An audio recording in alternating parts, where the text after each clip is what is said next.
Welcome to our channel. Before we get into the podcast with John, I just want to talk about the subs a little bit, okay? We've been here for about a week or so, and I've been crushing this shit, okay? The fucking energy packets, like, just keeping me fucking moving, okay? The sleep pills, I know he's been fucking crushing them. We don't sleep. Yeah, we absolutely do not sleep here. It's straight work. These things have been saving our lives. I know a lot of you like getting sauced out there. We do too. Liver reset, you need it, we got it. All right, we got the pre here, no more excuses. Take the pre, get amped. Let's get a workout in. All this shit's fucking dope. We've been taking it, and I've been feeling amazing personally. But it's not just what you see here. They got a ton more stuff. Hit the website, supplements.co. 15% off your purchase if you use MBH15, okay? And that's not just your first purchase, it's every fucking purchase. MBH15, supplements.co. Let's get into this episode. They know that I go flip mode when I bust the rhymes. Man's on a different thing, man, I told him 100 times. I did a bunch of crimes, and none of them were done for the vine. So you can take that bullshit and stick that where the sun don't shine. The summer's up, it's about to get real cold. Late nights in the studio with the bros. Welcome back to the MBH podcast, Money Buys Happiness, presented by Full Send. Can we get a round of applause for that? Boom. All right, welcome. We are at the headquarters, and we'll get into that later. But we just want to welcome our guest, John Shahidi. All right, thank How's you it guys. going, Beast. man? Welcome to the team. No, Thank you for like having you guys us. have been family already, but Appreciate that, man. Yeah, Appreciate you it's taking official. time because you got a crazy story. Yeah. You got a crazy schedule too. So I do. Every appreciate 15 it. minutes. Every 15 minutes I got a meeting. Come on. Yeah, yeah.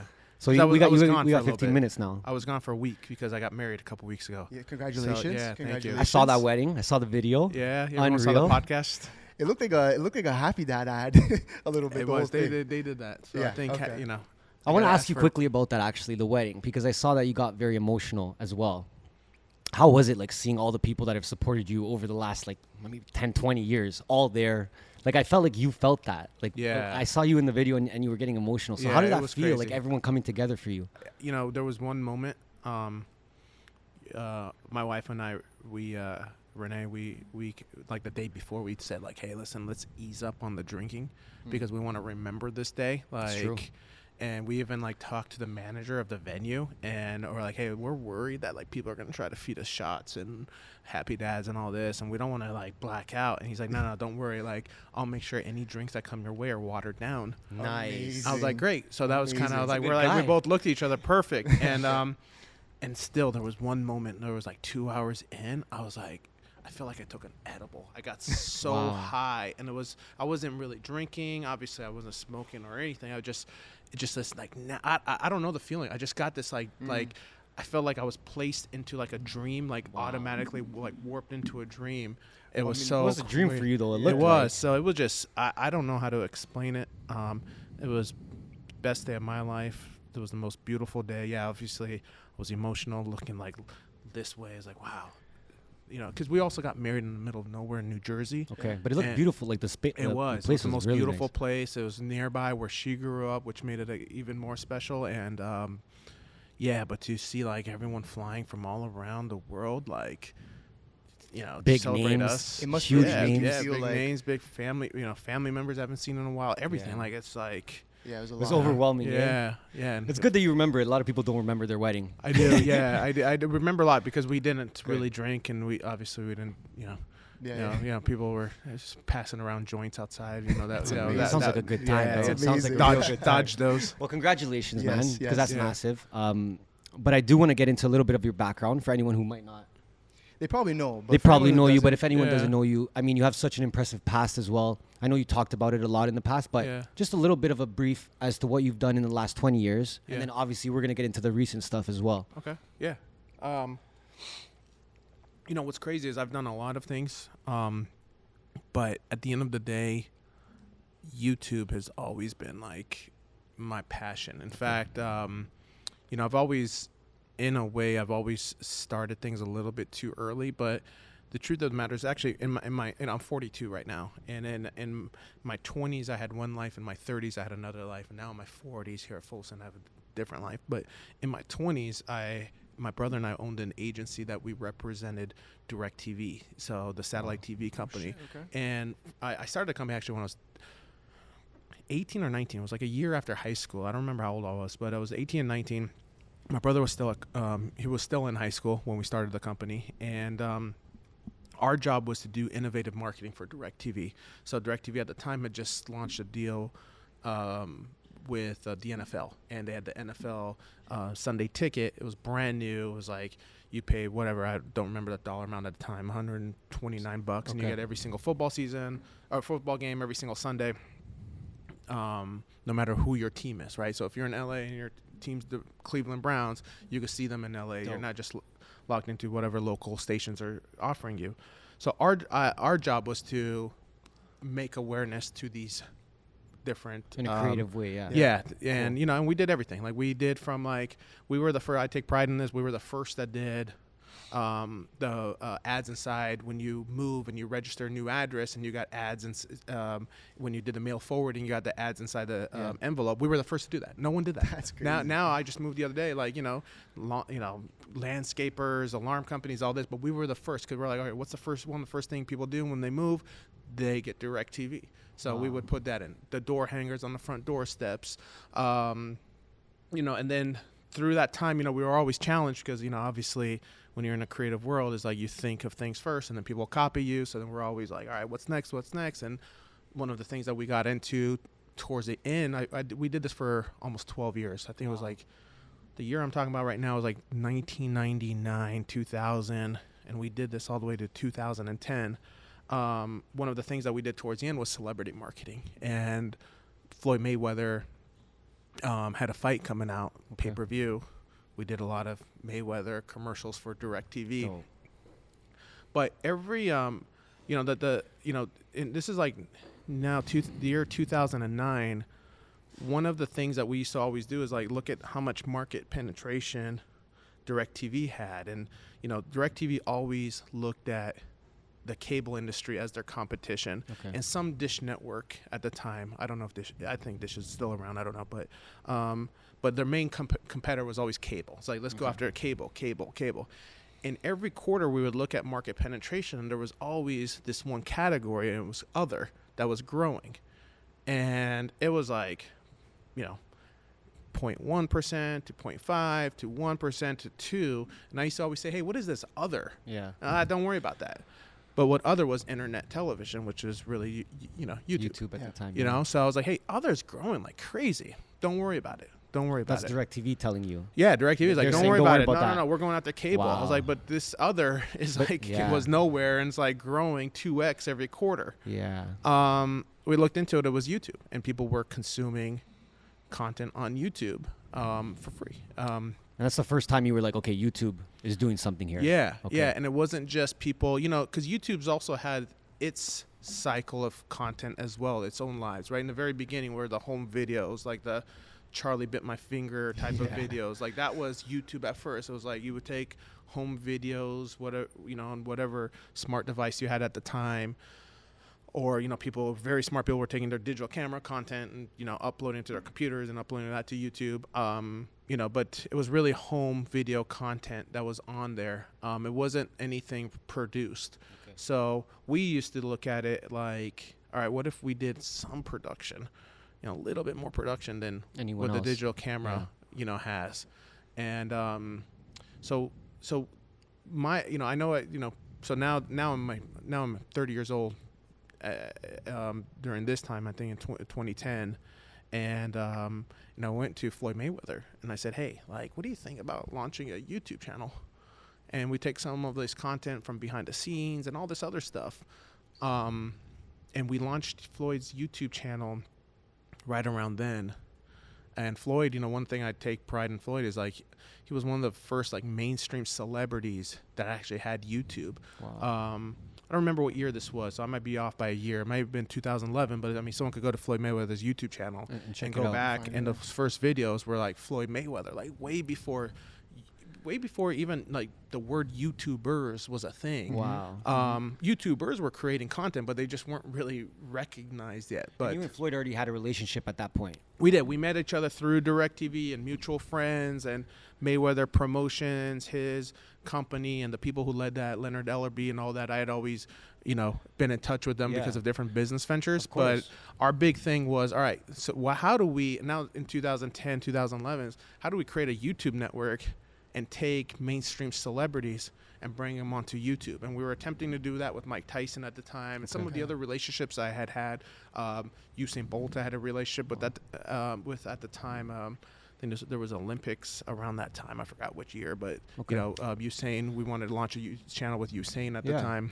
But you're early, because like now we see it, people are moving away from that like cable network, and I can speak for myself. I literally don't watch TV anymore. I open my computer and I'm on YouTube all day, just consuming that content, right? So you guys were early. It was always really early. I mean, maybe too early, because the problem we had at the time was we had every celebrity. Like, we were reaching out. I was reaching out to everybody. And they were just down. They were like, they were down, but they were like, where's the money? And I'm like, ooh, actually, I don't think YouTube didn't really have a partner program at the time. They weren't monetizing and Advertisers didn't really, like, if you told an ad, like with Usain, we were trying to get Gatorade. He was sponsored by Gatorade. Gatorade to put up some money to integrate it onto the YouTube. So strictly exposure. It was YouTube, it was strictly exposure, but then they're like, oh, wait a minute, this is too much work for no money. Yeah. So that's why it kind of didn't work at that time. Okay. You knew there was a possibility, but no one, because the money wasn't there. Yeah, they just didn't care about the views. Like, it just didn't mean anything. It was But I like garbage that. views. Yeah. 100,000, 200,000 was like garbage views. So I'm like, that doesn't mean anything. Where now it's like you get 100,000, 200,000, you're popping. You know what I mean? But It's still, like, whoa. bringing that opportunity to people is huge. Like, as an entrepreneur, we always talk about bringing value to people. And I think, like, you going to Floyd right away and saying, hey, we have this opportunity. I think that helps. That has helped you maintain all these relationships, because you're bringing value to people, right? Like, you care about them. Yeah, Right? of course. And one thing about Floyd, though, is Floyd is an old soul himself, right? Like, when you hang out with Floyd, he's listening to like 60s and 70s music, 80s, like, I don't think he listens to anything past 1995, honestly. Like, he's an old soul when it comes to that, but when it comes to like technology and stuff, he's always one of the first. I think that's even why, he even like considered and did that Logan Paul fight. It's like, all right, like this, like, creator, YouTuber boxing might be going somewhere. I want to be one of the first. Like, he always, like, Floyd didn't necessarily need that check that he got from the Logan Paul fight. He just always he likes to be first. He's not a follower. He's a leader. So that's why, like, for him was like, all right, this sounds interesting. No one else is doing it. I'll be the first. I'm curious. You're always kind of ahead of the game, and I've heard you say it even on other podcasts. You're saying we were a little too early here. I was a little too early with the app. A little too early with this. Yeah. Do people ever come back to you and message you and be like, "Damn, John, you were fucking right, bro"? Yeah. And if they don't, I tell them. Like I told you, motherfucker. How are you in that mindset to be thinking like so ahead of the game for each like project or each opportunity? Because even Mindy, for example, I don't know how much you want to talk about it. Mimic TikTok almost. Yeah. You also said you were a little bit too early, but how did you even? Way too early. Yeah. How did you even think about that? I pay attention to things. It's like, it's kind of like how Kyle looks at talent, right? Yeah. Like, like, how did Kyle know to find Steve at 1,000 followers or Salim? You know what I mean? Like, I just find things that I like. And I'm like, oh shit, this could be a thing, right? Like, I was watching videos on YouTube, during that time. I was, during that time of Other that I was talking about. I was consuming. I forgot the guy's name. Roy. What was that guy's name? He's a funny guy. I don't know, but anyways, fuck. I want to remember this guy. He was a big YouTuber at the time. He just wasn't like YouTuber wasn't a word. And But yeah, so I mean, I've just always looked at things, and and if I find interest and I think there's potential, I like to get behind it. The difference with Kyle is Kyle finds talent, which I guess I did too with Floyd and whatnot. But it's like, during that time, mine was more technical, right? Like, I would like look at an app and be like, wow, this thing, if it did this and that, this app could be the next thing. Or this channel, if this channel created content this way, it could be the next big thing. I want to ask you about the whole app and tech world, because I was in it for a little bit. I had 2 mobile apps that I started when I was early 20s. Okay. What did you think of the space? What did you learn from that space? I found it super cutthroat and difficult to make it and like just grow the app and stuff like that. We didn't raise any capital. I know you did. But what did you think of the space? What did you learn from it? What did you take from it that now you apply to your everyday life? Wow.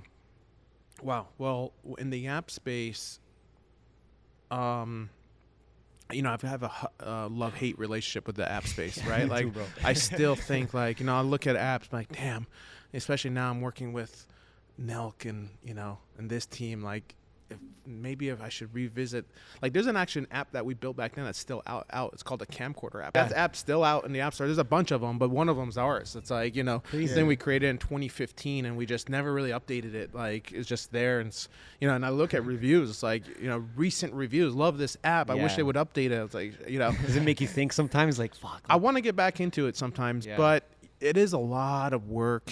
But I don't write it off. I think the biggest thing I've learned with apps and social apps specifically. I mean, there's a lot of different apps, right? There's utility apps, there's games, there's but I think with social apps is it's all about you got to get multiple communities in there, and I hate to say it, but sometimes these communities they kind of don't have to like be very similar and necessarily get along. Okay. Like, why are most of these right-wing apps not working?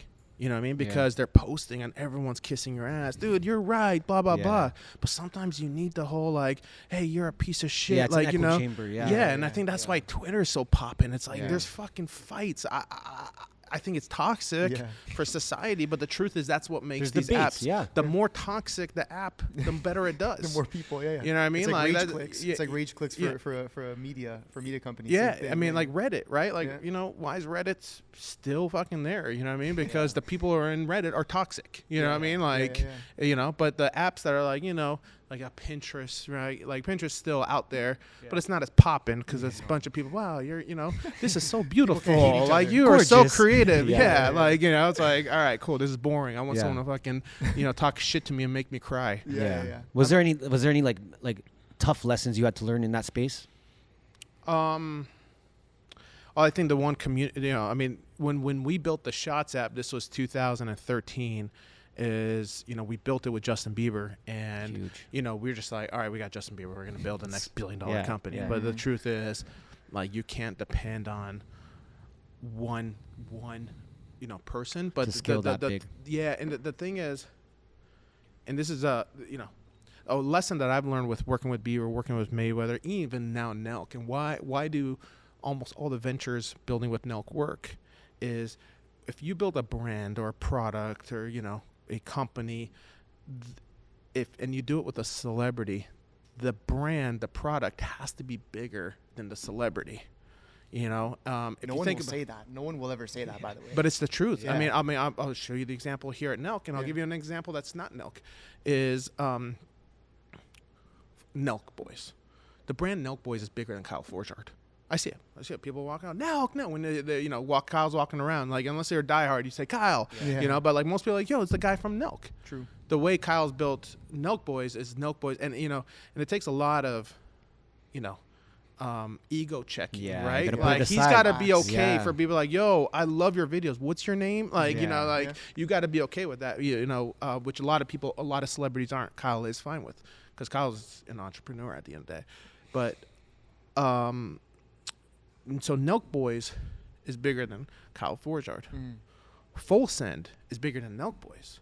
I've experienced that. John, what do you do? I work with the Nelk Boys. Who's that? Oh, shit, we got this clothing brand called Full Send. Oh, Full Send? Wow. Why didn't you say that? So Full Send is now bigger than Nelk Boys. And now our push this last year is to make this just as big as Full Send, if not bigger than Full Send. And if you can make one brand bigger than the other, that's how you win. A good example I was talking about is Casamigos. Yes. Bigger than George Clooney now. Yeah, it's true. True. Lives on its own. Lives on his own. No one calls it the George Clooney tequila. Yeah. Right? And I think the lesson that I learned, going back to what you asked me, is Justin Bieber's so big. Yeah. like he's so huge. Big. Yeah. Like how do you make something bigger than that? I mean, I think he's kind of doing it with Drew House, but Justin Bieber's so big. I think he's bigger than Drew House. I still think he's bigger. But he is bigger. So for our audience, if there's anyone out there, like how do you kind of create that structure? I know you have to put your ego aside. That's a huge thing, because you're about to say, okay, well, I'm going to be smaller than the brand I'm going to build. Yeah. But after that, what are you focusing on, right? Because are you just saying, okay, all our efforts are going into the brand and less personal brand? Is that how it's going? Yeah. I mean, you have to think, I'm building a company. Yeah. Right. Like, no, I'm not building Happy Dad so the videos could get more views and, more, more, I could go out and more people in the streets are going to recognize me. It's like I'm building a business. Yeah. I mean, I'm building a multi-billion-dollar business. Yeah. So you have to have a bigger vision. Yeah. I'm curious because I want to talk about you and Nelk, how that happened, how that all came together. It's the best story. But the thing is, it's crazy. Before I even say that, is that you've been on a couple, some serious lists, some Billboard Power Player lists of the most, powerful people in music. Yeah. And you Crazy. left that to come here. Yeah. You know what I mean? So like, Yeah. I want to know, first of all, how it happened. I want to know why. Yeah. And kind of just go from there. Yeah, I left that shit in the dust, man. Honestly. Music industry, right? You Yeah, just the left. music industry. Yeah. Yeah, I clearly. mean, So how long were you in it for before you decided to leave? I don't know, at least half a decade. Wow. So Okay. yeah. But I mean, you did a lot in half I mean, a when you're in the decade, actually. YouTube business, like what I was talking about earlier, you're technically in the music Yeah. business, Mhm. right? Because like, I mean, the YouTube is the biggest music platform. Yeah. People don't look at it. Everyone's like, Spotify, Apple Music, Music. but it's like YouTube destroys them as far as like music consumption goes. And then, and when you're making videos, you use music in it. Then you got to build relationships with the labels and make sure you're cleared, you're good. Yeah. Maybe 1 out of 100 chance they let you, monetize. You guys know, like they Yeah, don't yeah. most of the time. And that actually leads to why. It's like the music industry just doesn't get it, man. Like they just don't get it. Like some people that do. I have some friends at Universal Music Group, the biggest label, that they get it. And maybe that's why they are the biggest label, but most don't. And it's Yeah. like we want to talk about cutthroat. That's cutthroat. Music, there's a saying in the music industry is you're only as big as your last hit.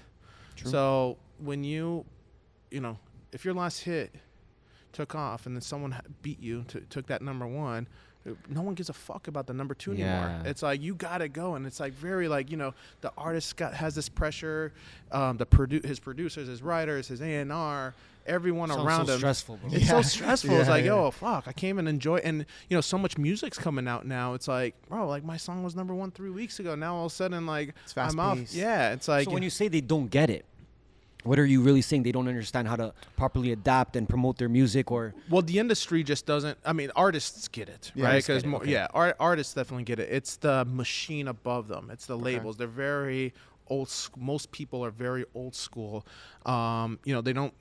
It's taken a while for them to even think like maybe we should collaborate with YouTubers. Maybe we should collaborate with people with big social followings. they're just you thinking know? about that now? They're just thinking about. I mean, the last 3 years, Yeah, maybe. it's Like it's like, and it's still. It's like So I guess you were trying to push things through, and then you couldn't. You didn't have full control. You had bigger I labels don't care saying you because can't this do is the this. thing. They're very calculated. Most of these companies are, whether they're publicly traded in the U.S. or publicly traded in other companies, they're very, they're really dependent on the revenue and, pleasing their investors and shareholders and all that. Okay. Where they're not thinking, like that's the beauty of Full Send and Happy Dad is like we control our own destiny Yeah. here because we don't have anyone to answer to. So we could experiment, we could try things. These guys in the music industry, you can't really experiment. You guys push the envelope here a lot. You We see can it. because we have control. Yeah. At the end of Yeah. the day, it's Kyle, me, Sam, and Steve. You know what I mean? So is that initially the opportunity you saw? Is like I can have more control over something I want to do.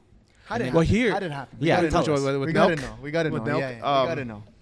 Well, I think Kyle told a little bit Yeah. when he was on here. Yeah, briefly. Yeah, I gotta hear your but side. but it though. was pretty much what Kyle said. It was like Yeah. I was at dinner. It was me, my wife Renee, fiance at the time, Justin, Haley, Pooh Bear, his wife Ashley, and our buddy Major. We were just at dinner, and keep in mind we were already like my brother and I were already no fans. Like we were already, and not even as content. Like a lot of people were like, I kind of saw the potential, And the but I was growth, always yeah. like, man, if these guys like Did this, who's yeah. running this shit? Yeah, Because yeah. if these guys have so much potential, and I thought they already had someone like me running. Honestly, they were already like doing so good, Yeah. and so anyways, it's we're at this dinner.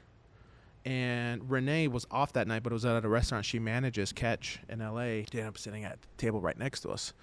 And I'm looking, but I'm like, all right, I don't want to be rude. I'm at dinner with other people.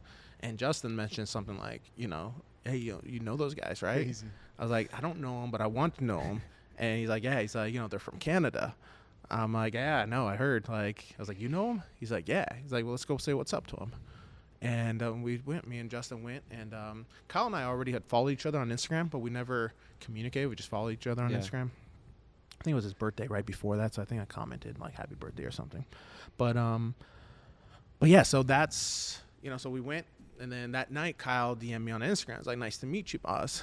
Let's grab dinner tomorrow night."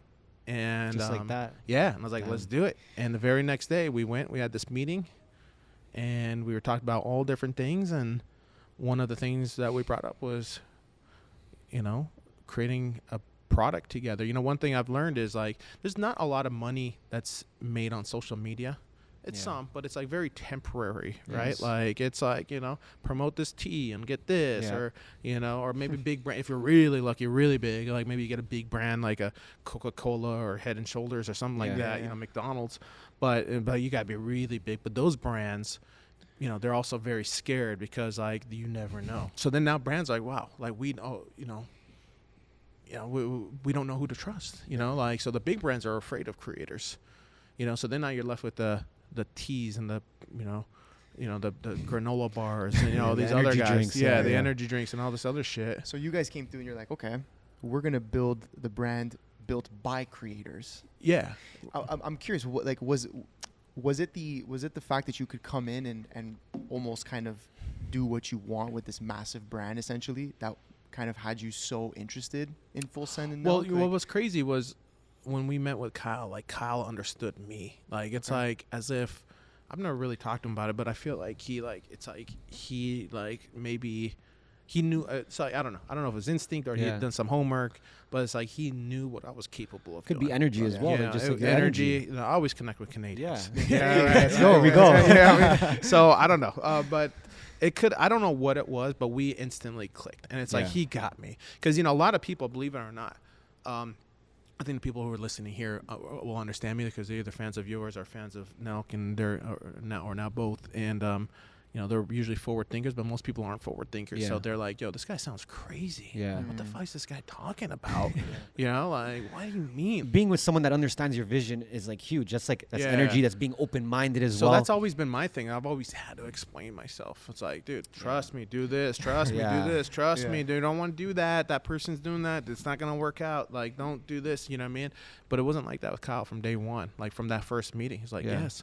It was like we didn't want that dinner to end. I remember that night. But the one thing we got out of it was because we talked about a lot of different things. But the one thing we got out of it, even my brother and I, we talked about after Kyle and I followed up later, was let's start an alcohol together. Yeah. How has that been? Which is like that's hard, bro. First of all, it's difficult. There's nobody.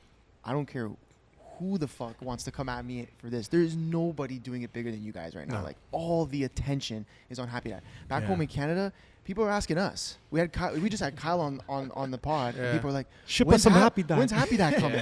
I'm like, guys, listen, I don't have the fucking answers, but you guys are doing it so big. How has it been stepping into an industry that is kind of controlled by a lot of just big names, right? It's almost like monopolized in a way. How's it been? Well, that's also been. So it's been great, to answer that question. But to get in more depth, our last year has been, Kyle and Steve and Sammy have done such a great job with marketing, where I've been more on the defensive side of things because when you're a startup like this and you're going against the big boys, like they're going to do everything to their power to make you go away. Yeah. They do everything. Yeah. They'll talk shit on you to like top people, talk about this is another celebrity thing. It's going to fade out. YouTubers don't last. And celebrity brands don't last. And a combination of the two, you know what I mean? They badmouth you. They try to manipulate the key decision makers.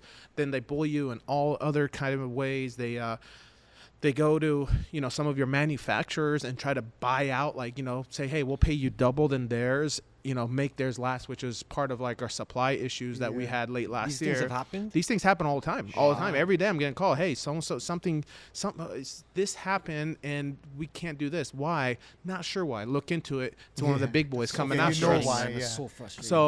So that's been, but the beauty is like, their force of nature with marketing is so powerful, and our community is so powerful that it's like, you know, yeah, I deal with it all in the back end. You know, my brother helps me out a lot. I try not to like bug Kyle and Steve. I'll let them know, like, listen, just a heads up, I'm dealing with this real quick. Just You so know, they if I'm not available today or tomorrow, or if I'm in a bad mood, because I'm dealing with this right this now. is why. Yeah. But you know, I mean, that's been a kind of the challenge. But now I think we're getting at a spot where like we've gotten so big that it's like, all right, now I think hopefully, you know, we're probably, you know, maybe 6 months away from them saying, all right, this is now our competition. We're just gonna deal with it. You know what I mean? Like, you know, Well, you knew it was going to be there too, but to Yeah. that extent, like yeah, them but doing that. they try their best to make you go away, Crazy, no matter yeah. who it is. You know what I mean? If you're Yeah. a soda or a water, if you're a water going against Nestle or a Yeah. soda going against Pepsi or Coke, you're, you know, whatever. You're a, you know, chain of, you know, fast food going against, Yeah. you know, McDonald's. You're a chain of coffee going against Starbucks. They do everything to their power to make you go away because they've got those, you know, they have endless money, they have endless resources, and their first thing is let's kill them. Let's kill them. What's the long-term goal for the brand? I don't know if you can talk about it, but is it a sale? Do you guys want to hold this as your baby forever? Like, is there something? Is there something? in mind? Yeah. You know, I think our goal right now is to build into a business. We see Happy Dad, you know, we see Happy Dad as the all-American or North American brand, right? Like we see it as, you know, when you look at it, it's like red, white, and blue. You know, it's like, you know, it's to me, you know, Happy Dad is not a seltzer. Like it's not just a hard seltzer. You know, White Claw, Truly, all of them, they're not our competition. Our competition really is Budweiser. Our competition is Jack Daniels. You know, those brands, not the alcohol companies, not the seltzers, Not the product brand. itself. brand itself. And I know we compete with Jack Daniels and Budweiser because people are tattooing Happy Dad logos on their arms too. that's Just like they tattoo Jack Daniels, just like they tattoo Budweiser. They don't tattoo Vizzy. You know what I mean? Like, you know, they're tattooing us. You know, and that's, you know, we're a brand. Yeah. And I think when the, you know, when you're a brand, it's kind of endless what we can do. You know, the amount of jerseys that we should sell, hats that we sell. You know, like we could sell almost everything. I mean, these cups, you know, these cups are just made to have at the office, and we're thinking about putting these on the site. And like, 100%. because everyone's messaging me like, hey, because it was in the game episode, we just had them there, and you know, all the want 'em. messages like, hey, how do I get those white cups? Yeah. All right. And you know, and I call some of our partners and say, hey, listen, what do you guys think about carrying our cups in your stores? Yeah. You know, I hit up Kyle. What do you think about putting the cups on fullsend.com? You know, But so even the grassroots approach you guys take, where it's like you're launching a new state, you got the full team pulls up, like that's just different. Like who's doing that? I know. Nobody's. I know. Jamie Foxx called me the other day, and he was like, hey, what's the next state you guys are launching? And I said, you know, we're going to get into Colorado and Illinois the end of this summer. And he's like, I want to go with you guys. Like, You know, like. Well, sure, because you guys, first of all, you pull a fucking, like, it's like an arena, an audience that could fill an arena that pulls up to, like, these, like, you know, these local, like, They're probably tripping out to the local stores that. Oh, yeah. Well, I'm They've sure never now seen they that. know. They They're like, know oh, fuck, okay, they're coming here. It's Yeah, gonna they know, crazy. but they never seen it, right? Yeah, And they get other yeah. celebrities all the time because other celebrities not copying it. You know, and it's like you don't really see the turnout. Maybe you see the turnout with Logan and KSI, but you don't really see it with many other celebrities. Yeah. No Would one you guys else. do another product in the liquor space or in the beverage space? We would, but probably not anytime soon. Right now, I think our biggest goal with Happy Dad is to launch more states. So we're in 14. When we launch Colorado and Illinois, we'll be in 16. Yeah. You know, we still have the rest of the country. We have Canada coming. That's going to be a big one. Our goal is to launch the whole country at once. So that's what's taking a bit longer than usual. And then I don't know if that's gonna happen, the whole country at once, but that's the goal. The whole idea would be to do a whole Canadian tour from east to all the way down to BC. You know, so you know, so that's the goal. I think, you know, we recently launched a single flavor packs. It's not available everywhere yet. So, you know, because we have every state, we have almost a different distributor. Every state is a different chains, right? Like, you know, in Texas you have HEB, and you know, in New Jersey you have Buy Right. You know, you know what I mean, like every state, it's like, you know, they Dealing don't with someone have different. Ralph's, you know, which is Southern California, who I have a great relationship with. In other states, now luckily with Ralph's is they're owned by a bigger company, Kroger, that owns, you know, Fry's in Arizona, you know, or you know, King Soopers in Colorado. So, but you know, so there's just, you know, so going back to the other alcohols is, you know, we have single flavor packs. We have a new flavor that we've teased a little bit, and maybe I don't know where Big Russ is, but maybe we could We have the banana ones that are some around here. Do we have them? Yes. I think we could show. I think they're in the fridge over there. So Okay. we have the banana that's coming out in August. We have a couple other flavors coming. Then we got to do the tall cans to Yes. take care of the gas stations, right? Because Yeah. you know a lot of people buy tall cans when they go into gas stations or convenience stores. They like the tall cans. You know, Which state has it been the best in? Which state has the sales been the best in? Like, Oof. where are you guys killing? I know you're killing it everywhere. Everywhere, but like, yeah. Is there one that's been at the top for a while, like month over month? I think or- they've all been great. Yeah. I'll tell you the surprising one has been New Jersey. Like Really? New Jersey's just murdering it. Like, Really? but we also get a lot of love from the retailers there. Yeah, Like, okay. you know, like when I went to New Jersey for my wedding, it's like, you know, I stopped in a couple of different stores. And I'm like, I hope, because I do that all the time. I just drive and I think, is that box open yet? Okay. Yeah, let's open it. Let's fuck it. I don't think we're supposed to, but. So it's gonna come out like this in this Limited box. edition. Cool, Yeah. cool. Thank you, Mr. Gambles. Jimmy. Okay. Yeah, We're we at the got this. reveal. Unboxing. Yeah. First unboxing. Yes. Let's go.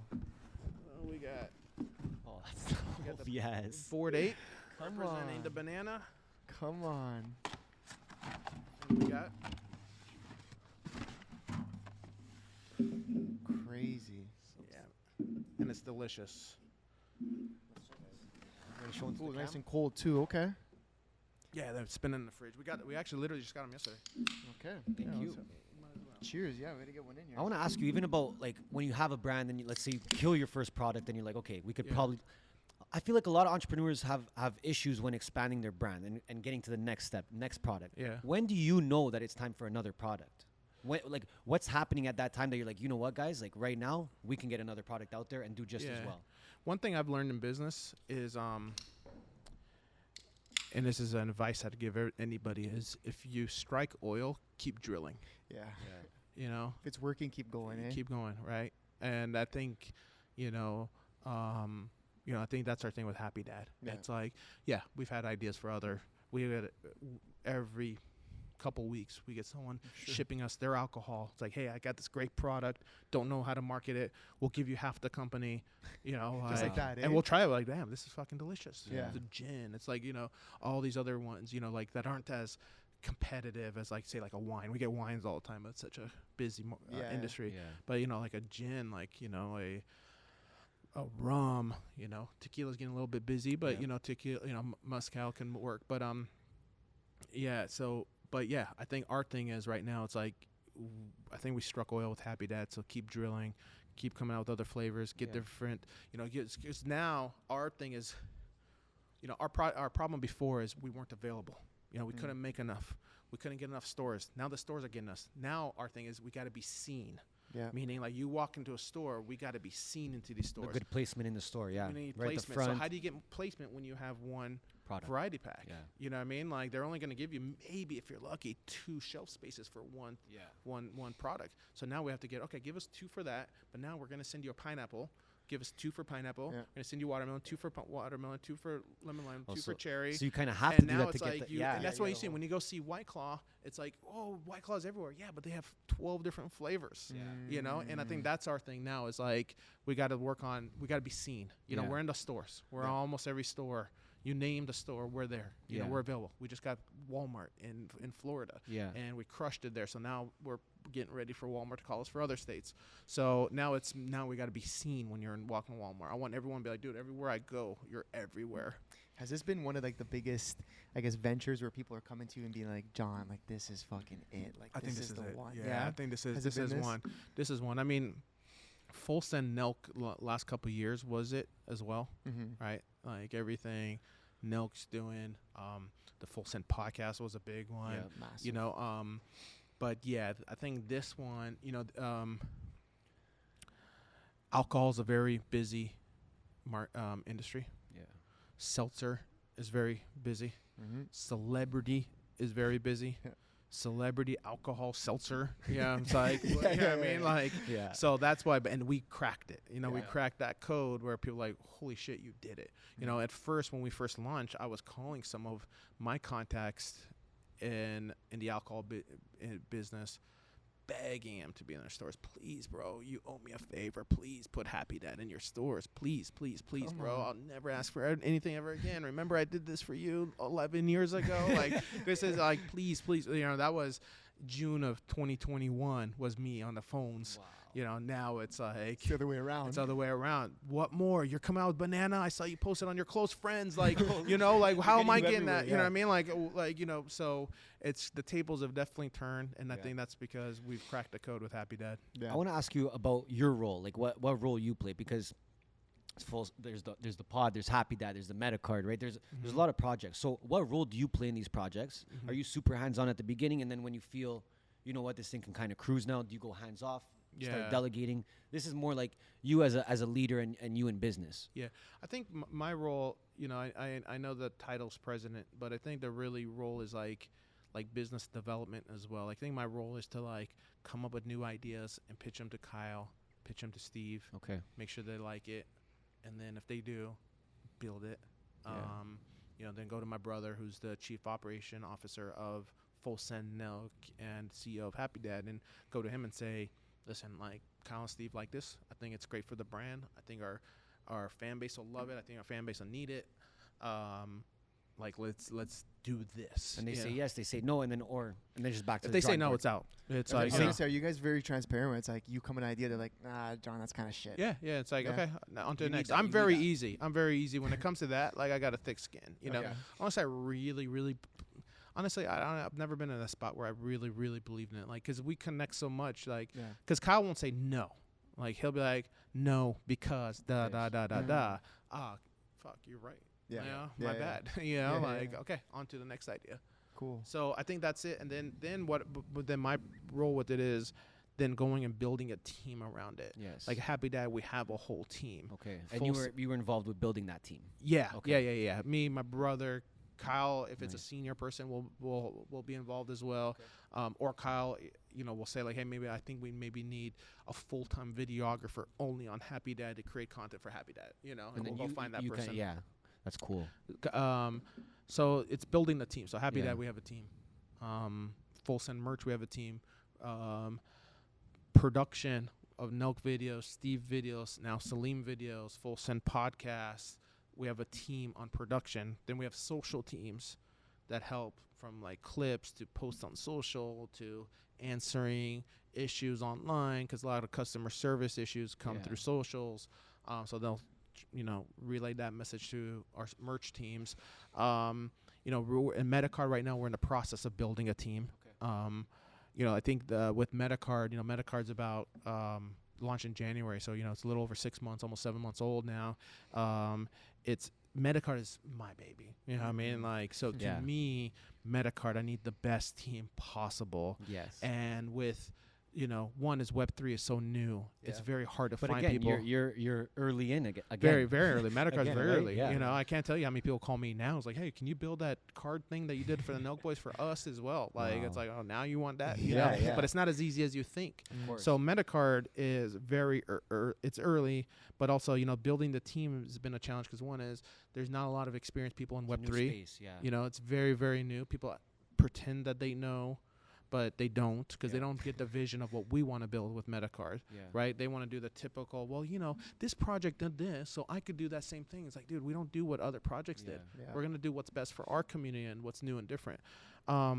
That's been one of the issues with staffing with Metacard, and I would say probably the biggest issue is that. Yeah. But we're doing it, and we got a team. In fact, when we're done here, I have 2 new people that have just joined our team that I'm working with and I'm training today that are here. So that's kind of like my day today is going to be Love that, But and then even when you're looking for new team members, I mean, it depends on the brand, obviously, that you're working under. Yeah. But what are you looking for from people? Like, what do you care so much about? Let's say, what their resume looks like, or you care more about what their mindset's like, work ethic? resume is always nice, but they got to understand our brand. Yeah. You know, we've interviewed a lot of people, like, you know, let's just say with Happy Dad. We've interviewed a lot of people that have worked for big alcohol companies that want to come work here. But, you know, they'll come in and be like, yeah, you know, like, I didn't like that Trump interview. Like, Wow. oh man, all right, you're not gonna like it here, man. Let's Like, get it now. you're Let's not get gonna- it. Let's get it. Yeah, Door's you're, there. you're not gonna like it here, man. Like, you know what I mean? And it's not the political thing, right? Of Like, course. it's like there's got to be a cultural fit, Yes. you know, Yes. here. Yes. Yeah, yeah. And I think that's, you know, you got to understand the content. You got to understand the fast pace. You got to understand that, like, let's just say like the Full Send podcast. You got to understand that, you know, today is Thursday. We might get a call from Jake Paul today saying, hey, I want to break the news about my next fight and the switch up on my fighters, and I want you guys to do it now. Can you meet me in Miami tonight? Because I'm not going to talk to anyone. This didn't happen, but Yeah. it could happen. Yeah. Of course. And, you know, can you fly to Miami tonight? So someone's got to be fast-paced enough. Be like, listen, tell your wife, tell your girlfriend, tell your husband, whatever, that you're going to Miami tonight right away. Cancel dinners, cancel everything, you know, because we're in the internet business. We're in the media business. We're in the content business. We're now in the alcohol business.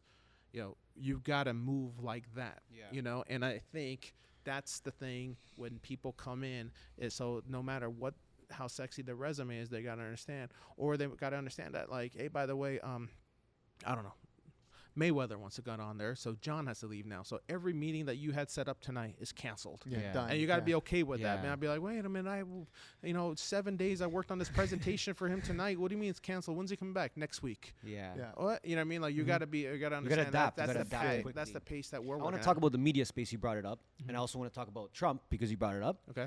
Trump interview gets taken down. You guys being in the media space, what did you think about that? What do you think about censorship moving forward? Will it affect you? Will it change the way you guys do things moving forward at all?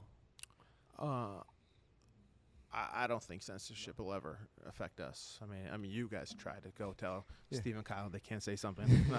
No, but I'm you not know, saying- I mean, in terms of YouTube, like removing it, right? Like that Yeah. must suck. It sucked. I mean, You still have the website. Obviously, you guys have your own website. Put it up there. I think Yeah. maybe it kind of almost played in your favor. in a For that way. one, for sure. I think it yeah. did. You know, it was a really weird situation because we were just very confused because, like, nothing, like, we went into that interview saying, like, we want to show a different side of President Trump. Like, we want to, you know, like, because I write up all the questions. Now Steiny helps out, but I write, you know, at the time Steiny wasn't on the podcasting yet, so I was writing up all the questions, and I was like my questions were like, what song what song would you play if you were a DJ? Because like I heard he was DJing some of it, and Kyle asked, you know, it's like whenever, you know, sometimes when you see like the eyes wonder, they're like, I have this giant screen. Okay. They do 80% of it's them not talking natural, but sometimes if there's like a silent moment, I'll write up a question and pop up on the screen.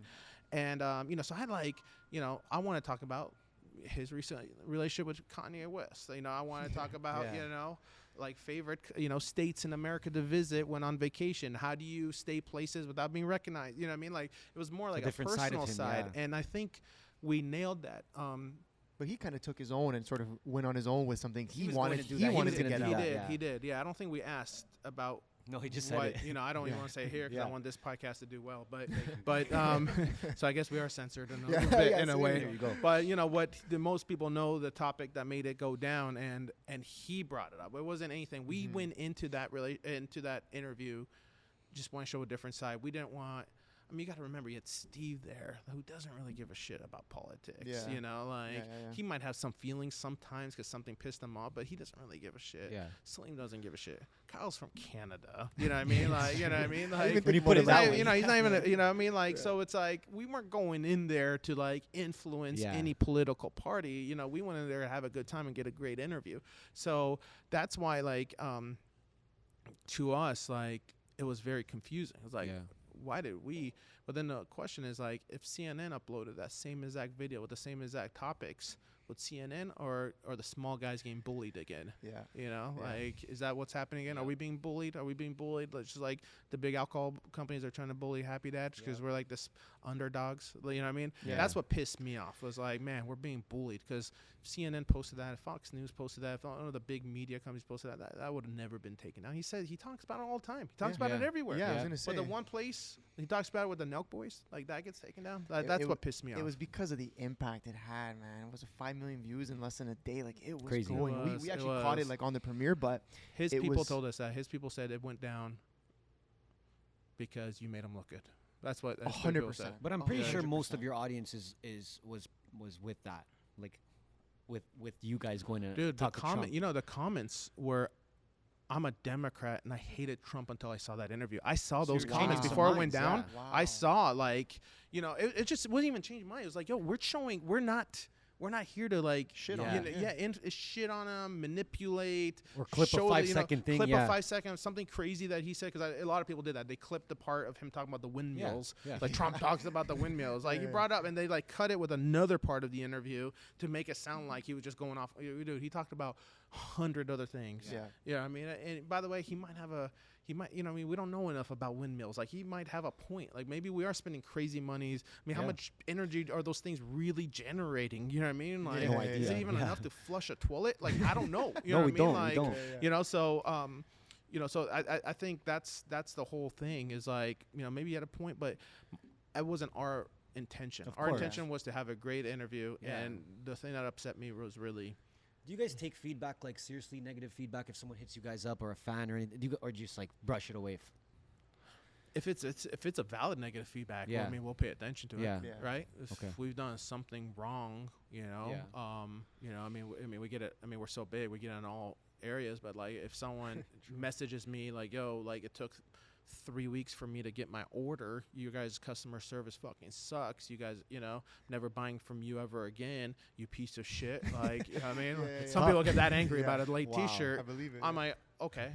Yeah. Like, hey, why is it taking 3 weeks to get a T-shirt? Yeah, You know what I mean? how can we Like, fix this? I know we're smaller, and that's kind of one of the reasons why we went away from the drop model to like 24/7. It's like, let's space out the delivery times to not overload the warehouse so we could get products out quicker. Smart. And so, sales aren't as high as a drop model because it's more spaced out, and it's like, okay, For sure. I could buy it tomorrow now. Like, I don't have to wait those, Yeah. you know what I mean? But I would rather have less sales and better customer service, which is what we've changed up the last it's been about 2 months now since Is the that where you 24/7. kind of come in when you see an issue like that and you're like, okay, maybe we can structure Yeah, it what's the this way? problem? Yeah. What's the problem?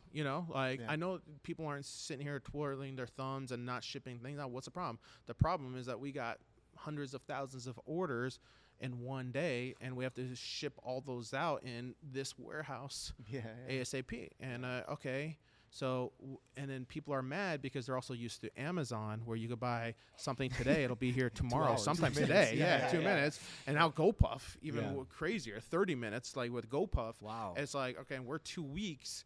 We can't do that. Maybe, and if maybe we drop the drop model. Well, if we drop the drop model, then we're going to have less sales. Okay, but will we have more returning customers down the road? Yeah. If we might have less sales today, but that one sale that did come in today, are they going to come back and maybe be like, all right, cool. Okay, I got this in 3 days now, 4 days.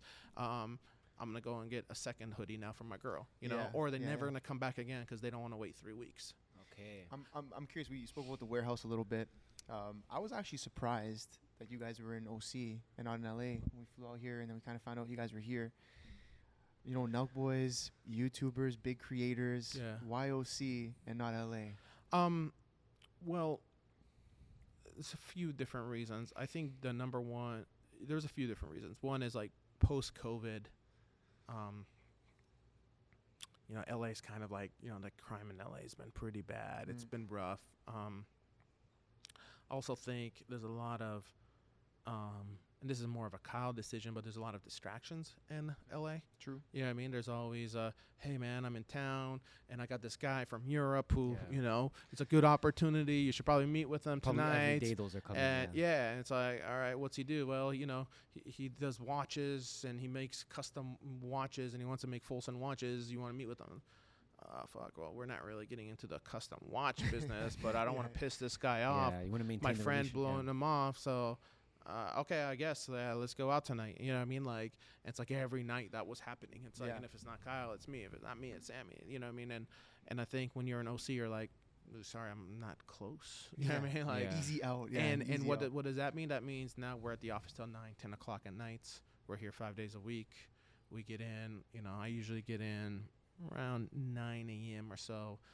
Sammy sometimes a little bit before me or a little bit after me. Kyle's here, around 10, 11 if he's not filming, but even if he is filming, he'll come in 2, 3 p.m., so it's like all we do is work, we're not worried, we have none of that outside noise, man, you know, this and that, because people, you know, people get butthurt too. Yeah. You know, it's like, man, what the fuck, dude, you're too big for me. Like, no, Yeah, bro, yeah. I gotta wake Working, up tomorrow. I yeah, gotta working. work. Like, I'm not going to dinner or into a club with you on a Wednesday. You know, like, so So you find it being more productive as well, being here. it's more productive as far as work goes. I think that would be the number one reason. Yeah. You know, Orange County, many don't know, but I believe it's the only like conservative county here in the state of California. There Okay. might be maybe some smaller ones, but like as far as a big one goes in Southern California, and not that that really matters, but it does, like, you know, like what these mask restrictions, right? Like that just ended, you know, earlier this year. It's like it got pretty annoying at LA. don't get us You know what I started, mean? bro. Like, Toronto is you know, bad, bro. Toronto. We know. Yeah, we you know what I know, mean? we Like, know. you can't, like, I couldn't walk my dog without people giving me dirty looks that I'm not wearing. Yeah, a it was mask, more the energy you of know? other people, like, yeah, looking it's like at people you and look shit. at you. Yeah. I'm like, bro, like, stop looking at me like I'm a lethal weapon. You know what I mean? Like, they literally, Guys like, carrying around I'm an not AK or gonna, something. yeah, you know, and it's, But that was the media. That was all the media. yeah, pushing, media, but LA likes to eat up Yeah, media. yeah, that's So what I I'm saying. think, you know, it's, you know, it's going back to the music industry. It's like, you know, one thing I've noticed with like the media and the industries in Los Angeles is like, you know, if you believe, this is crazy, but I've experienced this. If you're on one side of the political spectrum, let's just say you're on the more liberal side Okay. of the spectrum, or I'm sorry, let's say you're on the conservative side of the spectrum, okay? Believe in Trump. You're not wearing MAGA hats or anything like that. You just like the guy. You know what I mean? Like, you Or his just believe in policies, or- him. yeah. Like, you like his policies. You like that, you know, he's all about protecting this country and, like, you know, all that stuff. So, you say one word about it in the industry that's more liberal, you're blacklisted. Wow. You're like, what the fuck? Man, I stayed at a Trump hotel before they changed the name to Trump. I think it's called the Dominic now in New York City. I Okay. stayed at Trump, and I was with some executives at a very big tech company. Okay. I'll say the name, Apple. Okay. Right? I was with some Apple executives. Okay. Wow. And we were at dinner in New York. Where are you staying? Oh, I'm staying at the Trump. How dare you? Come on. How dare you Come stay on. there? I was like, it was $300 on hotels tonight. It was like a last minute, like it was like, you know, 4.5, 5-star hotel, like, you know, for $300 a night. It was real quick. Like, I just flew in to meet with you guys. It was local. It's right you know, there, I'm yeah. walking distance from where you guys asked me to meet. Wow. The whole dinner ended up being about me staying. You know what I mean? And like, that's kind of like that industry. Where like now on the flip side, I have a lot of friends here in Orange County who own businesses, and I have liberal friends. I love them. You know, I you know, some of my best friends. You come in and you're like, hey, you know, anti-Trump this, pro-liberal this. They're just looking at you like, all right, you don't know shit. You know what I mean? Like, that's Yeah. all they'll say to you. Yeah. They're not going to blacklist you. Yeah. Like, these people will go after you. And I think that's kind of like what made LA feel a little toxic to me. I love LA. I was born in LA. You know what I Born and mean? raised, Like, yeah. born and raised in Los Angeles. You know what I mean? Like, I was, you know, I moved to Orange County in late high school, but, you know, then I moved back there 6 or 7 years ago. So you've seen it changing. Yeah, it's changing, but it's also like, I just don't want to be judged. You know what I mean? Like, I just want to be me. I don't want to But I be feel like, the tension. I You don't feel want to that go to tension. dinner and be told like, yo, you're going to meet with this person. Don't mention this. No, Yeah, that's that's Why crazy. don't I don't like mention that, yeah. this. Yeah. You know what I mean? Like, don't mention that you guys interviewed Trump. Why? That's Yeah. huge. Right? Yeah, that's Huge. crazy. I'm not just going to go there and be like, yeah, we did, you know, Dave Portnoy and a Yeah. couple other people. Like, you know, like, interviewed the president of the United States. You Yeah. know? So, like, I don't want to, like, worry about it. You know, I don't want to be, I don't blame you, man. So, and that's how those meetings were. Yeah. You know, How about everyone heading out to Florida? What do you think about that? We love, by the way. We're big Miami boys. you we like just bought a Miami? house there. Like, we love I love the Miami's energy beautiful. there. It's so inspiring. we gotta to get me, David man. Grutman on here, man. That's, Dude. Yeah, that's David my- I Grutman's love like, David. Legend. I know they called him the king of Miami, but he's really responsible for Miami. He's Yeah. whatever's Yeah. higher than a He's king. the That's what he magnet. is. Yeah. He's a magnet. You know No, what I we mean? Like, love he's a Miami. wizard. But there's a lot of I feel like creators or even podcasters or you know business a lot of people, owners. even business executives, right, heading out to Miami now from here. Yeah. What do you think about that? I mean, they're doing it. You know, I mean, you know, they're going to Miami. They're going to Florida. They're going to Texas. They're going to Nevada. Yeah. You know, I think. You know, I mean, they're doing a lot for tax reasons. You know, and a lot of people tell me I'll regret it not doing that. as well. Why because- haven't you done that? Why haven't you gone there? And outside of obviously the no judgment aspect. Yeah. Save taxes, no? Yeah, taxes. I mean, but I grew up in California. The only other place outside of Southern California I've lived is San Francisco. So like I've always lived in California. home, yeah. You know, I mean, San Francisco was always an hour away from my mom and my dad, and like I've always been here. But also in Orange County is like, obviously, if you've made it this far in the podcast, you kind of understand my political beliefs. And, I think if I leave, it's one less person that believes in what I believe in this state. Yeah. And eventually this whole state will turn blue. That's so, inspiring, though, man. Yeah. You know what I mean? So it's respect like, You're putting it on your shoulders at the end of the day. yeah. I mean, and I Respect think it. a lot of people think that way too, but it's also, I just think, we stay here. I think the opportunity cost, for that extra taxes is also worth it. Our whole staff is here. We have this beautiful office. There's a lot to do in Southern California, right? Like, so when we have distributors coming in from all over the country that, work with Happy Dad, work with Full Sense Supplements, work with our merch and all these other businesses that we're in, we show them around a good time. There's a lot of cool places. Newport Beach is 12 minutes from our office. When football season starts, SoFi Stadium's less than an hour away.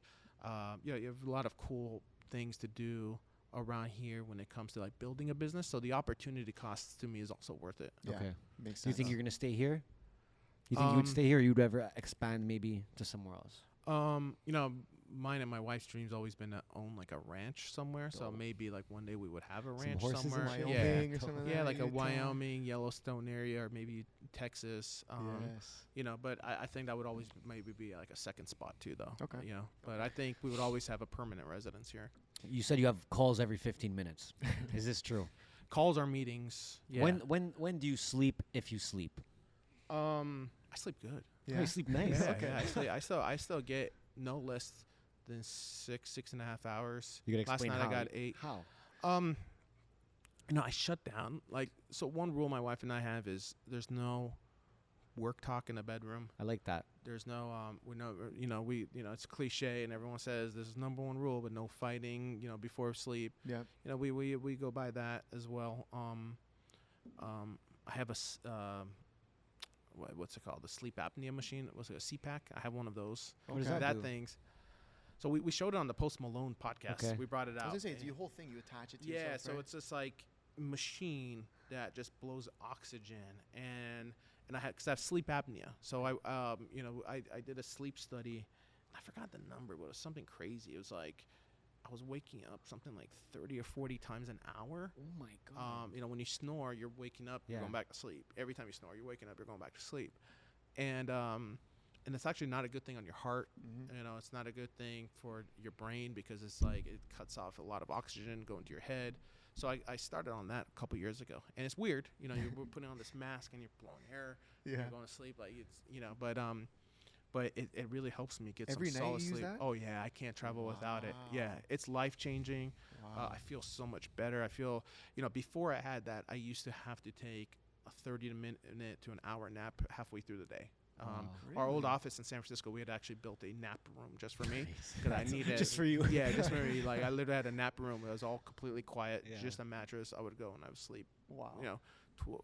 1 p.m. I would go to sleep for like an hour, it was soundproof and everything. But the sleep app's really changed, and it's like it just lets me sleep. It tells you how long you slept too. So when you're done, when you wake up, you just hit the button and it said you had 6 hours and 30 minutes. I was using one of those sleep apps, and they were the same thing, but that's probably tracking way more than just the app. You have the app that you just sleep beside and tracking like the noise and tracking the snoring. Yeah, I called tried Sleep that. Hour. Yeah, I tried that, but this one is just literally just blowing air. I mean, there's videos on it online, just like literally blowing oxygen into your nose, and it's like you don't snore whatsoever. Yeah. You're sleeping through the whole entire night. You're not So, waking up. As an entrepreneur, would you say that sleep is the most important thing for you to stay like balanced, stay as stress-free as possible going into your next workday? Is there anything else you do to kind of like, clear your mind? Do you smoke? I have to ask this. Like, do you smoke cannabis, smoke weed? I go through stages. I'm in a stage right now where I don't. Okay. But yeah, I go through stages. You know, I think like once a year I'll go through like a 2-3 month window where I just smoke. Okay. Call me during those 2-3 months, please. Yeah. I will. But no, I'm not. No, believe it or not, I'm not a big drinker. I like Happy Dad. If I want to get extra, you know, crazy with the drinking, I, you know, maybe put like one shot of tequila in my Happy Dad. Okay. You know what I mean? That's me getting crazy. You know what I mean? Like, so, you know, or if I'm with Steve, like he'll hand me a bottle of Hallerhead, and you know, we'll take a shot of that together, or we'll, if we're with Dana White, you know. But you know, I'm a big cigar guy though. Okay. Big. No one could ever take that away from me. Okay. There's no phases with that either. Yeah. Like Yeah, I smoke. Maybe, you know, no less than 5, maybe up to 10 a week, every week. Oh shit! And okay. that's my vice. That's like my pops. My pops does the same thing. Yeah, big that's cigar my guy. vice. Yeah. Sick. Okay. Yeah, there's no, I need to take a break from cigars today. There's none of that. Like, I'm a big cigar guy. Interesting. How are you so open-minded? Like, I feel like to get to that spot and to be open-minded, you have to do things. Like for me, I meditate. I love meditating because for me, it helps me be more aware of my surroundings and stuff like that, focus more. So how did you become so open-minded when it comes to, like, you know, just how you carry yourself, how you work in your businesses? Because I feel like it's hard to find people that are open-minded. You gotta maybe, I think if you're not open-minded, you gotta maybe put your ego in check. You know, like we can't think of everything.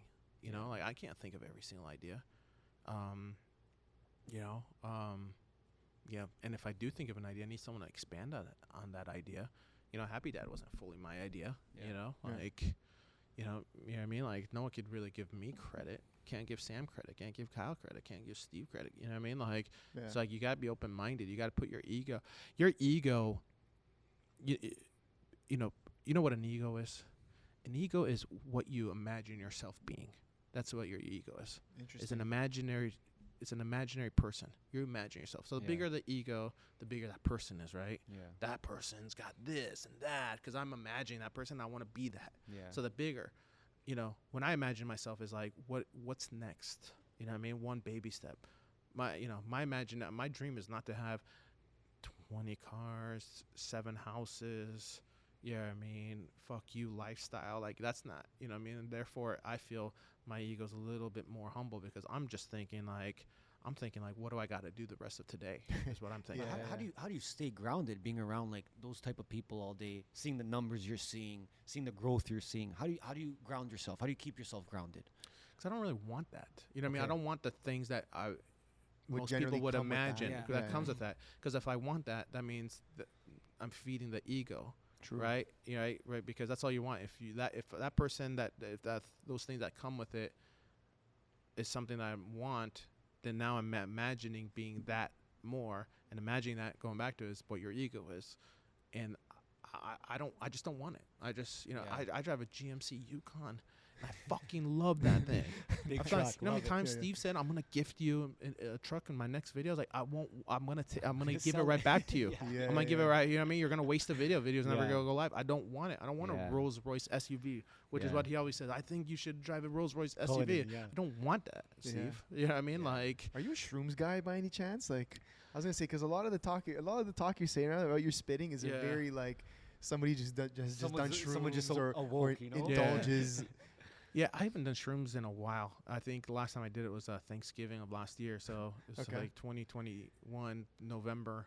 But when I do, I will microdose. Yeah. I just I don't usually right now I'm not in a creative funk. Right, Okay. like so it's usually when I'm in that creative funk, I'll have to maybe go smoke a joint, Some or extra do it. inspiration. Yeah, but like I don't know what it is right now. I think what we've been here has been inspiring me. I think That's amazing, man. earlier this year I got in a real serious health kick as well, so I started working out. I go work out for an hour after work every single night, or like 4 or 5 days a week. So I think that's also helped. So I haven't really been necessarily in a creative funk. I I don't think you will be, to be honest, if you're around Yeah. here all the time. Like, that's what I mean. Yeah. Like maybe this now is ego talking, but we're crushing it. You know what I mean? So like, No, I mean, that's like confidence, man. That's yeah, confidence. you know what I mean? Speak for Like, themselves. yeah. Speak So for it's like, themselves. I don't really, don't really, we got everything we want. We got our alcohol, we got our clothing Yeah. line, we got the supplements, we got our NFT, we got our community, we got our YouTube channels, we got our podcast, Yeah. we got new partners. You know what I mean? Like everything we wanted, we've been getting. So I'm not Yeah. in a funk of any sort. You know what I mean? I've got a great team around here. When do, you need man. those shrooms, you let us know, hey? Yeah, We're coming in hot. Couple, Well, it won't be hard to find in California. Yeah, I true, can tell you that right true, now. We true, go true. anywhere. You've worked with all kinds of names. Yeah. The top of the top. When are you gonna do something with Elon Musk? Oh, Elon, man. Because I love Elon Musk. Oh, legend. me We're too. big fans. Legend. Yeah. There's Teslas everywhere here, by the way. That's all they drive here in LA. Oh, Teslas yeah. and, there's and, yeah. and He actually put me on. I don't know when this thing's coming out, but when Cybertruck was first announced a few years ago, so Elon and myself are friends. Wow, that's yeah, crazy. like Crazy. I mean, we're not crazy friends. If we were No, but crazy still, friends, it's- he would be on the podcast. Yeah. And I've Yeah. asked him. I asked Have him. you? Once a month. And he always tells me, not yet, not yet. Yeah. Is he like yeah. scared to say some stuff? Or I don't know what it is. Yeah. No, I think he's just busy. You know, Yeah. I think it's Yeah, right? Come on. This I guy's think- building fucking I don't think rockets. he's afraid of. I don't think he's afraid of anything. He knows we would never do him dirty. Like Trust. you know, Yeah, Elon's- even what he's been tweeting too, it doesn't seem like he's too scared. No, and he knows I would never do him dirty. I think it's more. I think he's just busy. But yeah, but when Cybertruck was first announced, I wrote him like, "Congrats," and he's like, I just wrote him congrats. Literally, I think I Like said DM? congrats. Like- No, on email. So Wow. I sent him an email. I was like, "Yo, congrats," and he wrote back right away. Thanks. Let me know if you need help. And then with getting one, he copied like a few people. At You guys didn't Tesla. know each other at that point. No, we did. We've Oh, you known did. each other. Okay, I've known okay. Elon since 2013. I Wow. think. Yeah. How do you meet Elon Musk? I have to ask the question. Well, my buddy Shervin. Shervin connected us a while ago. So it's actually one day Mayweather was fighting Canelo. So I think this was, I don't know. We could look it up, but I think it was September 2013. I want to say maybe 2014. And my buddy Shervin was like, "Hey, it was the night before the fight, and I was already planning on going that Saturday to Vegas with Bieber, and the night before." Shervin calls me. I was like, "What's up?" He's like, "Yo, I need a couple of tickets to the fight tomorrow." I'm like, "Come on, man! Like, really? Like, day before the fight? Like, they're not gonna be good." He's like, "Well, they're for Elon Musk." I was like, "Oh shit, really?" And he's like, "Yeah." He's like, "And by the way, like, if you guys aren't going to Vegas, if you don't have a flight yet to Vegas, would love for all of us to go together." Crazy. Wow. So I hit up Bieber. Actually, I think I was at Bieber's house at the time, and I was like, "Hey, yo, cancel that flight tomorrow. Like, Elon is gonna go to the fight, and he's like, all right, he was like, that's dope. Yeah, Like, he was, let's do it, yeah. He liked Elon, I liked Elon. Like, I had to call Floyd the night before his fight which I felt like absolute shit about. You know what I mean? Like calling the fighter before. I mean, Canelo's a pretty big, serious fight. Yeah. You know what I mean? He was Huge. young at the time too. Like, Floyd put him in his spot, but still, like, So, because if I called anyone else, they'd give Elon Musk some random ass seats. I was Yeah. like, so I called Floyd. Floyd took care of it right away. Wow. And so the next day, we get on a plane, I forgot the time. Let's just say it was 9 a.m. We said we're Okay. taking off Van Nuys Airport here in Los Angeles. And I told Justin, I was like, "Hey, listen, like, I'm going to go home tonight, but meet me 9 a.m. We're going on Elon's plane." Cool. It's like 9:10, and we're all on the plane. I meet Elon. Shervin introduced me. Wow. Whatever. Crazy. Sitting on the plane together, and Justin's not there yet. So I calling him. It's going straight to voicemail. I don't think he charged his phone that night. So I called the security. He's like, "Yeah, we're pulling up right now." I was like, "Okay." By we, like, who else? He's like, "Oh, he brought so and so and so and so and so and so." I'm like, Okay. "Yo, Elon had his whole family in the plane already. Like, his kids were on the plane. Sammy was with me. My brother was with me. Elon's brother Kimball was in there." And I was like, "Yo, there's only 2 spots left on this plane. Like, how many people?" He's like, "Oh, he brought like 10 people." Shit. I'm like, "What?" Damn. So, and You're I'm looking out. I'm sitting on the plane. We're getting ready to go. We're late. Elon's so cool with chilling. He doesn't give a shit. But I'm stressing. Yeah. And I look out the window. And I see like 4 SUVs. I'm like, so I run out of the plane. I was like, "Yo, what are you doing?" He's like, "Yo, like, I thought this guy, you said he's multi-billionaire." It's like, "Yeah." He's like, "So what kind of jet are we going on?" Like, "Well, he's got his whole family." And he's like, "Well, then I'll just go get my own jet." He's like, "I'm not leaving my people behind." I'm like, "Oh, man." So I ran back in, and I told Elon, I was like, "Hey, listen, Justin's gonna go on another plane because he brought a lot of his friends, and he was expecting to take all his friends. Like, don't worry about it. I'll get another jet here in 10 minutes. Like, what? He's like, yeah, I'll get another jet here. He's got on phone real quick, and I guess he had another plane at Burbank Airport. Okay. Literally 10 minutes later, another plane. Damn. All of Justin's friends go on the second plane, That's and we go to crazy. Vegas. Talk about that was- power. bro. Crazy. Don't worry, I got another second plane. 10 minutes away, it's like Yeah, in the yeah. air already. 10 Billionaires, minutes later. billionaire Yeah. vibes though, It was crazy. Would you ever? Do you guys think you'll ever do something together with With Elon? Yeah, I would love to. Yeah. I would love to. Happy that jet, eh? Happy Yeah. that rocket. Yeah. I mean, we got to start with getting him on the podcast. Yeah, Yeah, He's got to be that's on the Full crazy. Send podcast. Yeah, like 100%. and I'm gonna keep bugging him. Elon, and he writes me back right away. He's always like, bro, like, I'm busy. I'm doing this. I'm doing that. But I'm like, all right, cool. We're gonna look out And for then- Elon. We're gonna look out. Yeah. I'm gonna keep. Elon's gotta be. Kyle really wants. There's not a guest that Kyle bugs me about other than Elon Musk. It'd be game changing. It's too hard to Yeah. ignore you guys. I mean, he's gonna have to sooner or later. We have like a thing that we always talk about, just like be hard to ignore. Just be everywhere as much as possible. And I feel like you guys do that so well. Yeah. Outside of just like People talk about things they can't ignore. Mhm. yeah, Mhm. outside of all of the different, let's say, products or businesses, it's just each product or business is just everywhere. Yeah.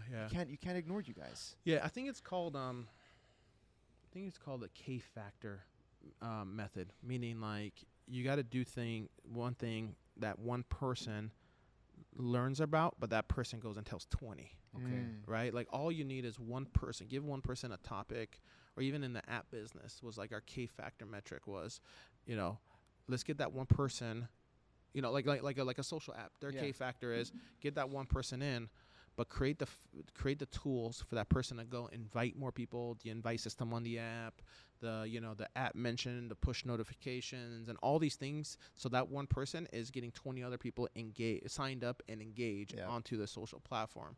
And I think that's one thing that Nelk's done a great job of, is like, we're a topic, right? If you're out on a first date with a girl, and it's like you have nothing to talk about, you bring up, you watch podcasts, by the way?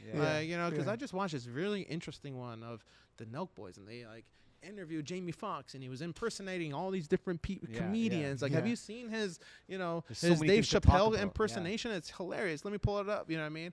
And now hopefully, that guy gets lucky that night thanks to our podcast. Yeah, we got you, eh? Yeah. We got you guys. Some advice for our audience. Let's say you were starting your career today. Let's say you were 19, 20 years old. With the opportunities we have now, and maybe the saturation on social media a little bit, what would you get into? Today, Yeah. July, whatever Right today now, is, yeah, 7th right or now. whatever. July 7th, Um, 12:30. I think right now is the best time to get into NFTs and Web3 and crypto. Okay. While the market is down. I was about to say pretty controversial because the market is obviously Market is in the really shits down, right now. and I don't know. I don't know anything. I don't know any more than you guys know or anyone listening. But what I do know is there was a time a few months ago where that shit was way too expensive to get into. yeah. The cheapest NFT was way too expensive for the average person to purchase, and now it's like, it's so, the market's so down. It's like now it's going to go back up. Yeah, I don't know when. Yeah. I don't know if it's going to be end of the summer, end of this year, I agree. or sometime 2023, but it's going to go up eventually, and it's like, how, what's his name? Rockefeller made all his money during the Great Depression, and like when the economy crashed in the early 1900s, he went and bought real estate. He went and bought everything was down. Everyone was going bankrupt. Everyone was being evicted. Everyone was, couldn't afford anything. Yeah. He was going and buying real estate. And that's how Rockefeller became Rockefeller. And I think we're in that moment right now in crypto and Web3. So that's one thing I would, I guess you have to disclose this is not financial advice. Yeah, I was but gonna say, yeah. this is not Someone's financial gonna say advice, it. but Yeah, someone yeah. asked me what I would do, Yeah. and that's what I'm doing right now, Yeah. right? Like, I was talking, my boy Russ keeps telling me about Solana, right? So like one of the best Yes. cryptos, things that like a third of what it was Yeah, I before, think like less. it's just I think less. like, you know what I mean, like maybe 25% of what it peaked at. And it's like it's a real, it's not a shit coin. Yeah, it's it's a utility, real yeah. utility coin. Yeah. So it's like, why not go pick those up? Yeah. It's a risk. I might lose, might drop down more. You know what I mean? Like people were saying, buy Ethereum at 1,500 and drop down to 860 or 870 or something. You know what I mean? Like it's a risk, but you know, it's eventually, you know, if you're gonna just buy it, delete all the notifications, you know, that tell you a price dips or price increase. You know, don't pay attention on Twitter on what people are, you know, worried about. Yeah, you know what I mean? Like then you know, and just close your eyes and look at it in like a year. Yeah, that's something. You know, it's not the best time right now to give this financial advice because of interest rates, but one thing that I was always pushed on by my mom in my early 20s was to buy real estate. Yeah, of course. You know, and you don't necessarily, you know, real estate's so expensive that your most desirable place to live is probably way out of budget. You don't have to necessarily live there, but you could also rent it out. Yeah. You know what I mean? You could Airbnb it. You know, you could get creative. You could go buy something in the middle of the desert for almost nothing. Get creative there. Build a cool treehouse vibe. Yeah, build a cool treehouse vibe and take some really cool, nice pictures and put it up on Airbnb, you know, as a getaway. Just keep it clean, keep it nice, make it a good experience, you know. But I do think real estate's something that if you don't buy in your 20s, you're going to regret. So, you know, but living in SoCal, living in Southern Florida. How do you do that? Yeah. Yeah, I mean, like, even now, Texas is super expensive, you know? See Toronto, man. Toronto's probably expensive. Vancouver's expensive. Well, Vancouver's always been expensive, but, you know, but I do think, like, if you could figure out how to buy real estate, you don't have to necessarily live there. But you could put it up on Airbnb. You could put them on some of these, you know, short-term rental apps and just make it, you know, just cover your mortgage. You know what I mean? Just cover your mortgage. Maybe make a few $100 a month. Probably will, some cash flow. But just have some real estate under your name. I think that's one. You know, crypto's more of a risk, but crypto's like, you know, it's a time to buy. And then, like, if you're on social media, you know, I mean, one thing I've always said this, you know, even how we start our conversation with YouTube is like, you know, don't be lopsided on social media. And I say this all the time. Don't just be big on Instagram. Don't just be big on TikTok. Be big everywhere. Yeah, the Gary V effect. Yeah, Gary V. I saw an interview with him a couple years ago. He's like, if you don't have LinkedIn, you're an idiot. Yeah. I'm like, really? Yeah. LinkedIn. He actually opened my eyes to LinkedIn, which is huge. Yeah. Like, but I was like, he's right. And I don't post enough on LinkedIn, but I created an account. He's right. Like, you know. He said, but he's aggressive. I mean, he's saying 10. I'm saying I'm saying get on YouTube, right? Like, because get on LinkedIn, get on all the. I mean, he was talking about TikTok before TikTok even really became so mainstream. He was actually pushing Shots back in the day. He was using Shots back in 2013, 2014. But, you know, yes, he said be on everything. I'm just saying be everywhere. And if you're on YouTube, you really are everywhere. You know, the beauty of YouTube is if you make the right content, you have the right conversations, you have the right, if you're a podcast, you have the right conversation. If you're a creator, you have the right content, and you have the right thumbnail, right titles. Yeah. You don't need to find anyone. YouTube will find people for you. It's science. You know what I mean? YouTube will do the work for you. You know what I mean? On Instagram, you got to get people to find you somehow, some way. You know what I mean? Like, we're talking about making all the QR codes on all our Happy Dad cans and posters just link straight to the Happy Dad Instagram. We need to get people to the Happy Dad Instagram. Meanwhile, but if you're on YouTube, YouTube will find people for you. Yeah. You know what I mean? It's crazy what YouTube can do. Like Instagram is the hardest to grow right now. It is. Because they don't do that work for you, though. But YouTube, though, to get subscribers is tough. Like, we've seen it. Like, to get people to click that subscribe button is like such tough. But even we were watching your episode on Impulsive, and he said he's like 99% of the people that watch this don't even subscribe. Yeah. Do you see that issue a lot? I think we talked about it. Like, my mom is on YouTube all day, every day. Yeah. And she doesn't sign in. Like, she's never logged in. And you're watching, you're like, no. She's like everything. I was like, you don't like it? You don't hit like? You don't comment? She's like, no. Should I just watch and go watch the next thing? I don't really care to like the video or comment or you know. And but it's smart because YouTube knows that device is watching this, so they're gonna still send her shit, so that those people are still getting the views. They're just not maybe necessarily getting the engagement. So, but yeah, growing. I think, you know, the thing with subscribers too is you got to push it. That's one thing you got to do, right? Like, we talk about that here too. It's like, you know, I remind Kyle all the time. It's like, bro, like, tell people to subscribe, tell people to like, tell people to comment. You know what I mean? He does do a good job of that, though. Yeah, he does. Yeah. But sometimes if the video's really good or if the interview's really good, he doesn't think of that. Because he's like, yo, this was fucking great. Yeah. Let's go live. I'm like, like, don't forget, this video's probably gonna end up with 6 million views. Like, this is the time that we really ask for subscribers. You know, like, you know. So I think, You know, I think that's the one thing you gotta do. You gotta ask for the subscribe. You gotta ask them to like and comment. Yeah. But views wise, YouTube will find people to view it for you. You know, In terms of content, when you're just starting out, because this is a conversation we always have. You're just starting out on YouTube, Instagram, TikTok, whatever it might be.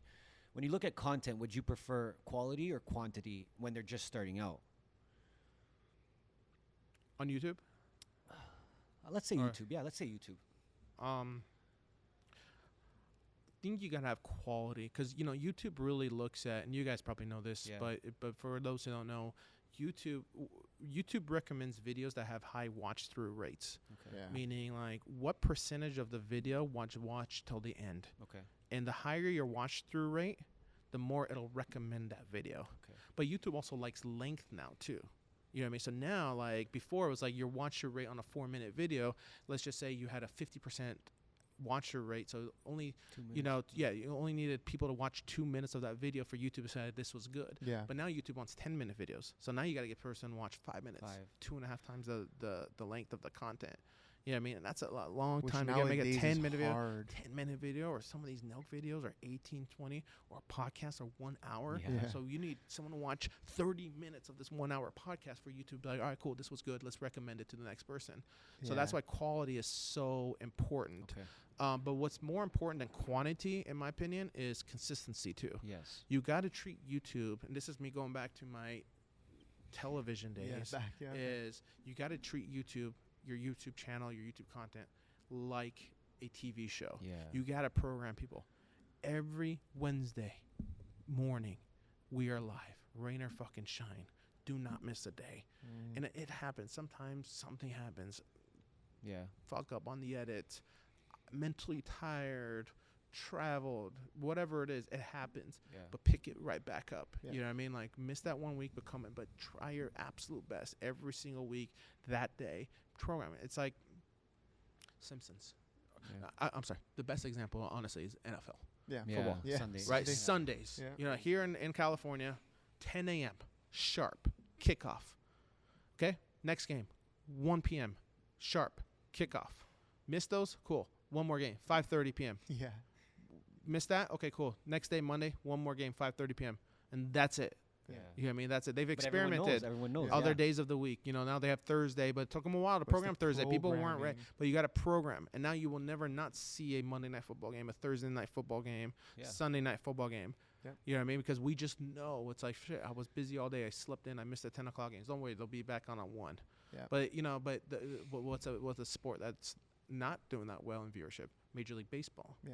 Right? Like, why? Because I don't know what day Yeah, of the it's every week. day, Yeah, every sometimes every Monday. hour, Well, yeah. I want to watch a game on Tuesday. Well, this Tuesday they're off. Why are they off on Tuesdays? Yeah. The schedule didn't do a game on Tuesday. Yeah. Okay. Oh, it's Thursday. Hey, what happened to Thursday night? The game. Oh, they played at 1 p.m. today. What? What the Yeah, fuck? They 10 play on a.m. 1 Yeah, p.m. on a yeah, Thursday. yeah. You know what I mean? Like, you know what I mean? Like, it's like there's no. No, you know what I there's mean? no structure to There's it, no yeah. structure, and like that's the difference between Major League Baseball and NFL. And it's the same thing with YouTube. It's like 100% stick to that time. Don't change up. Don't give up. You know, I've seen YouTubers 20 million subscribers. They gave up. They gave up for 3 months, 6 months. They came back. They went from 10 million views a video to 200K views, if Yeah. that, 80K, Yeah. 50K. A huge drop. You know, it's like don't you've got to stay consistent. It's not easy. It's not Yeah. easy. You know, it's Yeah. also that mental pressure is draining too. But that's where your team comes in. Yeah. You gotta, we've got a team here, right? If Kyle's mentally tired, Osgod steps in, Steve steps in, Salim steps in, Sean Haney, Sammy, everyone, you know what I mean, Yeah. will step in to help out. It's important to have that team. Give him the Mhm. question. I was gonna say, is it time for the question? Yes, I mean, sir. there's so much value in this episode. No, he's right? dropping gems. He's Yeah, dropping like, gems. geez, we can All go right, for no worries. Yeah, let's do it. All right, listen, John, we're the MBH podcast. Money buys happiness. What do you think of the term "money buys happiness"? Money buys happiness. When I first heard that, I was like, that's funny. It's funny. And it's money can buy happiness. I'll be honest. Money takes away a lot of pressure, a lot of stress. But you got to find that balance too, right? Like, you got to make time for family. You got to make time for friends. You got to make time for health. Health is so important. My priorities in life used to be work first, family second, and if I had time, do health. Yeah. And a very good friend of mine said, hey, what's the point of work and family Not healthy. if your health, if you have a heart attack at 40 years old? It's true. You know what I mean? Like, what's the point? You won't have a work, and that family you care about, they're going to be sad the rest of their lives. You're gone because you had a heart attack. You died at 40 because you put work first, family. So I was like, all right, cool. So family first, health second. Like, no. Health first. Wow. Health first, take care of that family. Second, and then work will be great. And that's kind of the priorities I've made. I've made in my life, in the last year. It's like health first. That's why I got that stupid machine that I sleep with at night.